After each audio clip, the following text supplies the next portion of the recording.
Assalamualaikum warahmatullahi wabarakatuh. Bismillahirrahmanirrahim. Alhamdulillah wassalatu wassalamu ala Rasulillah wa alihi wa sahbihi wa mawalah amma ba'du.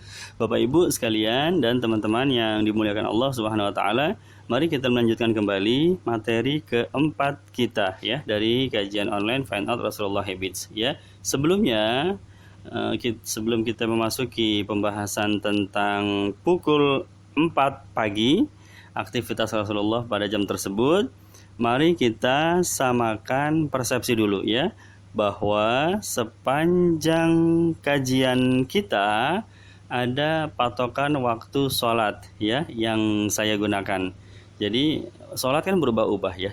Subuh misalnya terkadang jam 4, terkadang 4:15, bahkan sampai 4:30 ya, begitu pula zuhur dan seterusnya. Maka kita perlu mengambil patokan waktu ya, ambil standar yang digunakan ya, sehingga nanti pada faktanya, kenyataannya tentu berubah-ubah ya. Patokan waktu sholat untuk sholat subuh adalah 4:30 pagi ya, kemudian untuk sholat zuhur adalah jam 12, kemudian untuk sholat asar jam 3, maghrib jam 6, dan isya jam 7 malam ya. Ini patokan 5 waktu sholat yang kita gunakan pada kajian kita. Baik, jadi ketika pukul 4 maka Rasulullah Shallallahu Alaihi Wasallam masih dalam keadaan tidurnya ya, masih di tengah-tengah tidurnya yang kedua, yang beliau sudah mulai sejak pukul 3 ya, sebagaimana yang kemarin kita ceritakan ya. Pukul 3 beliau istirahat kembali untuk kedua kalinya. Jadi tidurnya Rasulullah SAW itu di awal malam, kemudian beliau tahajud, kemudian tidur lagi di akhir malam. Sampai jam berapa Bapak Ibu sekalian ya? Sampai terdengar azan subuh ya. Jadi kurang lebih 4:30 Sayyidina Bilal bin Abi Rabah akan mengumandangkan azan di Masjid Nabawi dengan suaranya yang lantang, yang keras ya, dan ini membangunkan seluruh kaum muslimin di Madinah ya. Rasulullah SAW juga demikian, beliau akan bangun mendengar azannya Sayyidina Bilal bin Abi Rabah. Pukul 4:30 maka Rasulullah bangun, dan kemudian yang pertama kali beliau lakukan ketika bangun tidur adalah meraih siwaknya. Ini kebiasaan Rasulullah SAW ya, ketika tidur. Mana sudah kita bahas, pertama beliau bersalin pakaian, beliau punya pakaian khusus untuk tidur ya. Kalau mau tidur beliau bersiwak, kemudian diletakkan siwak tersebut di samping kasurnya ya, walaupun tidak bisa disebut kasur ya, alas untuk tidurnya Rasulullah SAW ya. Kemudian ketika bangun, maka yang pertama kali diraihnya adalah siwak tersebut. Beliau bersiwak, kemudian membaca doa bangun tidur. Alhamdulilladzi ahyana ba'da ma amatana wa ilaihin nusyur. Begitu ya. Jadi siwak itu lebih dulu daripada doa ketika bangun tidur. Ini salah satu kebiasaan baginda Nabi Muhammad Sallallahu Alaihi Wasallam. Karena beliau bangun dari tidur, kemudian berganti pakaian, kemudian mengambil air wudhu, atau beliau mandi ya, kalau memang ada kebutuhan untuk mandi ya.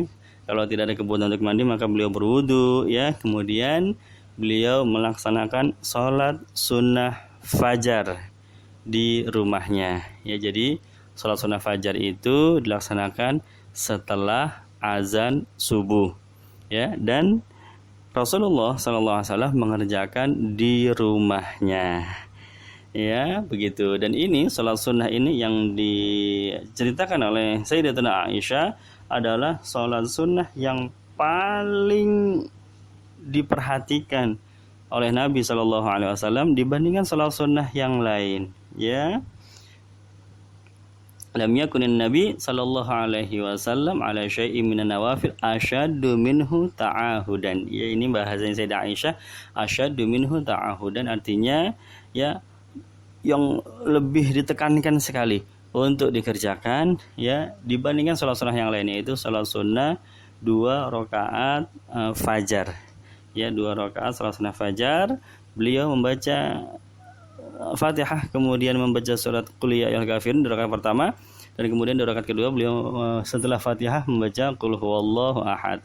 Atau juga ada riwayat lain setelah Fatihah di rakaat pertama membaca Alam Nashrah, di rakaat kedua membaca Alam Taro. Ya, ini dua surat yang sering dibaca oleh Nabi, Qul ya dengan Qulhu atau Alam Nashrah dengan Alam Taro.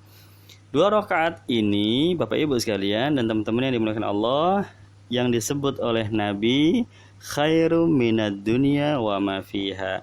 Rakaat al-fajri khairum minad dunya wa ma fiha. Ya, rawahu Muslim, bahwa dua rakaat salat sunnah fajar khairun, lebih baik dari dunia dan seisinya. Apa artinya lebih baik dari dunia dan seisinya? Artinya bahwa pahala dari sholat sunnah fajar nanti di akhirat ketika yaumil mizan, ketika ditimbang pahala-pahala ibadah kita, ya, kita akan menempuh episode ini, ya, episode di mana seluruh manusia ditimbang amal-amal baiknya maupun amal-amalnya yang tidak baik, ya. Amal-amal tidak baik kita terus berdatangan ditimbang, semakin memberatkan, ya, timbangan yang sebelah kiri berat sekali, ya. Kenapa? Karena betapa banyaknya amalan-amalan yang tidak baik yang kita kerjakan selama di dunia. Sedangkan amal baik kita juga begitu, didatangkan satu demi satu, ditimbang. Nah, ketika pahala sholat sunnah fajar ditimbang pada saat itu, maka kita akan melihat beratnya pahala tersebut lebih berat daripada dunia dan seisinya. Allahumma sholli wa sallim wa barik alaih. Ya, maka kita akan berharap sekali, ya, dengan sholat sunnah fajar yang kita kerjakan, ya, kita akan berharap sekali bahwa pada hari itu kita banyak mengerjakan sholat sunnah fajar.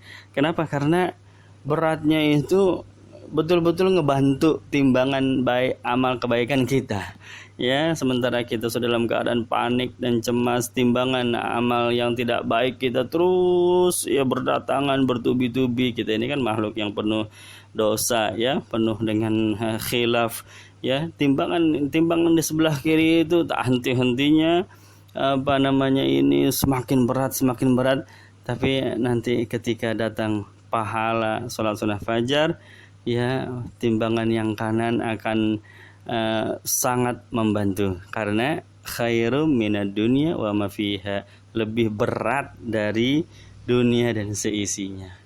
Baik, Bapak Ibu sekalian, setelah sholat sunnah fajar yang beliau lakukan, ya, maka Rasulullah SAW membaca doa sholat sunnah fajar. Ada doa khusus setelah sholat sunnah fajar yang dimulai dengan Allahumma inni as'aluka rahmatan min 'indika tahdi biha qalbi wa tajma'u biha syamli, dan seterusnya, ya. Insyaallah nanti akan saya share doa ini di grup, ya, di grup untuk kita baca ini. Sangat seperti sholatnya ini, ya, sholatnya sangat ditekankan kemudian doanya juga sangat diperhatikan oleh baginda Nabi Shallallahu Alaihi Wasallam. Baik, jadi sholat sunnah fajar beliau melaksanakannya dengan cukup cepat, ya.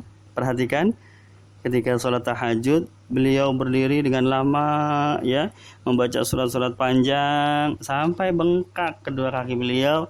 Tapi begitu sholat sunnah fajar beliau melakukannya dengan cukup cepat, ya, dengan cukup cepat. Bukan tergesa-gesa, bukan, ya. Tergesa-gesa beda, ya, sholatnya yang bus bukan, ya, tapi cepat gitu, nggak biasanya, ya. 2 rakaat ringan yang dikerjakan di awal malam, ya, itu kan udah ringan, ya. Habis Fatihah langsung ruku, ya, kemudian rukunya juga cukup singkat, kemudian ya tidak.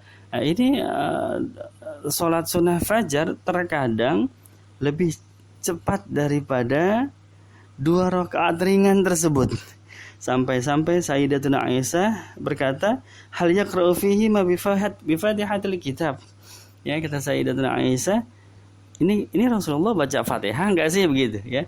Kenapa? Karena dilihatnya cepat sekali gitu, seolah-olah Fatihah belum 7 ayat, baru 6 ayat kali ini udah ruku gitu, ya. Padahal enggak, ya, enggak demikian, ya. Rasulullah membaca Fatihah dan bahkan membaca surat, tapi memang surat-surat tersebut, Fatihah dan surat tersebut memang beliau membacanya dengan cepat.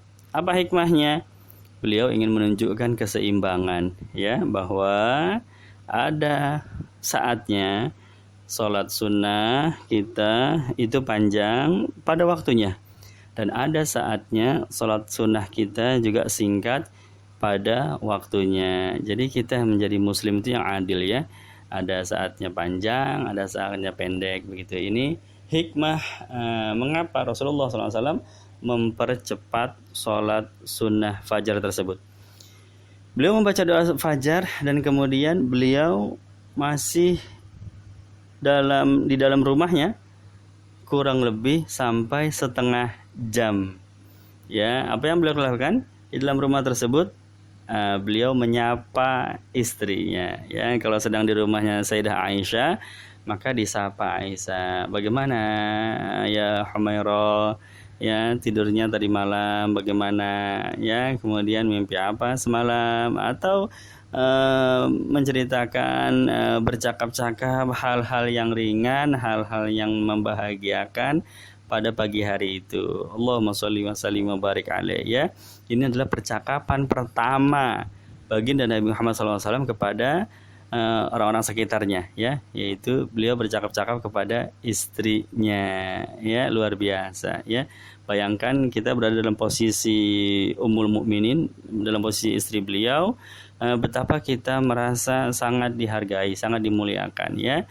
Ya, kalimat pertama yang menyapa kita pada pagi hari adalah Sayyidil Mursalin, ya, nabi yang paling baik, rasul yang paling sempurna di antara para rasul yang lain, ya, menyediakan waktu paginya untuk pertama kali menyapa istri-istri beliau, ya, untuk berbincang-bincang, untuk bercakap-cakap dengan dengan obrolan-obrolan yang ringan dan membahagiakan, ya. Ini dari hadis yang diceritakan oleh Sayyidah Aisyah, anna Nabi sallallahu alaihi wasallam kana yusalli raka'atain, beliau salat 2 rakaat, fa in kuntum mustaiqidha haddatsani wa illa ittaja'a. Ya, setelah salat sunnah fajar dan doa fajar, kalau saya sudah terbangun, kata Sayyidah Aisyah, maka beliau akan berbincang-bincang dengan saya, ya. Allahumma sholli wa sallim wa barik alaih. Sampai kapan? Kurang lebih tadi sudah disebut setengah jam. Setelah itu baru Sayyidina Bilal menjemput beliau, ya, mengatakan, ya Rasulullah, as-salatu fagoma, ya. Wahai Nabi, salat udah siap untuk dimulai. Maka Nabi keluar bersama Sayyidina Bilal menuju masjid, dan kemudian beliau langsung mengimami sholat subuh, ya. Jadi sholat sunnahnya kan udah di rumah, begitu datang ke masjid langsung mengimami sholat subuh. Bapak Ibu sekalian yang dimuliakan Allah, dari sini kita tahu, ya, bahwa azan 4:30, tapi sholatnya jam 5. Ada jeda setengah jam di sini. Mengapa bisa terjadi begini? Ini yang penting untuk kita ketahui, ya. Pada zaman dahulu itu belum ada listrik, belum ada lampu, belum ada penerangan, ya. Peradaban manusia masih hidup dalam keadaan yang sangat tradisional, ya. Jadi kalau pukul 4:30, jangan bayangkan seperti sekarang, ya, terang di mana-mana, ya, lampu jalan, lampu rumah terang, ya. Suasana pada saat itu cukup gelap. Penerangan di malam hari itu menggunakan obor, ya, obor tradisional orang-orang Arab itu dibuat dari jerami, diikat dengan dengan cara tertentu, ya, sehingga jadi penerangan yang cukup sederhana. Jadi keadaan subuh itu masih gelap, ya, maka memerlukan waktu agar para sahabat Nabi datang ke masjid satu demi satu, ya. Begitu terdengar azan, para sahabat datang satu demi satu, yang rumahnya dekat dengan masjid, ya, sudah datang, ya, mungkin 5 menit sudah datang, 10 menit sudah datang. Yang rumahnya cukup jauh dari masjid itu bisa membutuhkan waktu 20 menit bahkan sampai 30 menit. Ya, dan ini tugasnya Sayyidina Bilal untuk memantau para sahabat yang hadir di masjid Sayyidina Bilal akan lihat, ini siapa nih yang belum datang nih ya. Si fulan udah datang belum? Si fulan udah datang belum ya? Kalau udah komplit semua, baru Sayyidina Bilal datang menjemput Rasulullah di rumahnya.